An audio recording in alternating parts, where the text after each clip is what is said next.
देखिए, जब health sector का इंफ्रास्ट्रक्चर आत्मनिर्भर हो जाता है तो विश्व के अनेक देशों को टूरिज्म के रूप में, हेल्थ डेस्टिनेशन के रूप में भारत उनकी पसंदीदा बन सकता है।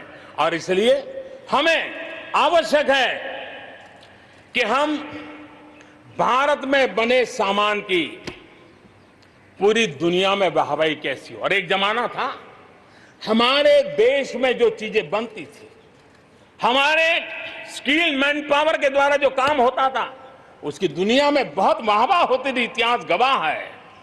हमें जब आत्मनिर्भर की बात करते हैं तब सिर्फ इंपोर्ट कम करना इतना ही हमारी सोच नहीं है। जब आत्मनिर्भर की बात करते हैं तब हमारी ये जो कौशल्य है, हमारा जो ह्यूमन रिसोर्स का सामर्थ्य है, जब चीजें बाहर से आने लगती हैं तो उसका वो सामर्थ्य खत्म होता चला जाता है, पीढ़ी दर पीढ़ी वो नष्ट हो जाता है।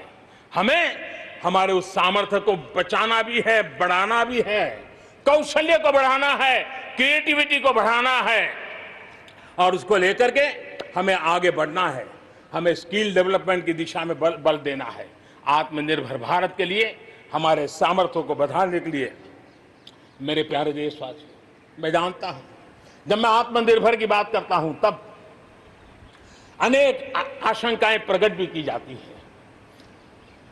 मैं इस बात को मानता हूं कि आत्मनिर्भर भारत के लिए लाखों चुनौतियां हैं और जब विश्व स्पर्धा के मोड़ में हो तब तो चुनौतियां बढ़ भी जाती हैं, लेकिन देश के सामने अगर लाखों चुनौतियां हैं तो देश के पास करोड़ों समाधान देने वाले शक्ति भी है, मेरे देशवासी भी हैं जो समाधान का सामर्थ्य देते हैं।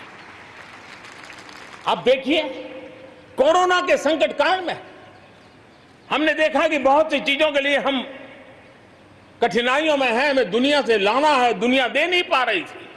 हमारे देश के नौजवानों ने, हमारे देश के उद्यमियों ने, हमारे देश के उद्योग जगत के लोगों ने बिड़ा उठा लिया। जिस देश में N95 नहीं बनता था, बनने लगे, PPE नहीं बनता था, बनने लग गए, वेंटिलेटर नहीं बनता था, बनने लग गए। देश की आवश्यकताओं की तो पूर्ति हुई, लेकिन दुनिया में एक्सपोर्ट करने की हमारी ताकत बन गई। दुनिया की जरूरत थी, आत्मनिर्भर भारत दुनिया को कैसे मदद कर सकता है, आज हम इसमें हम देख सकते हैं।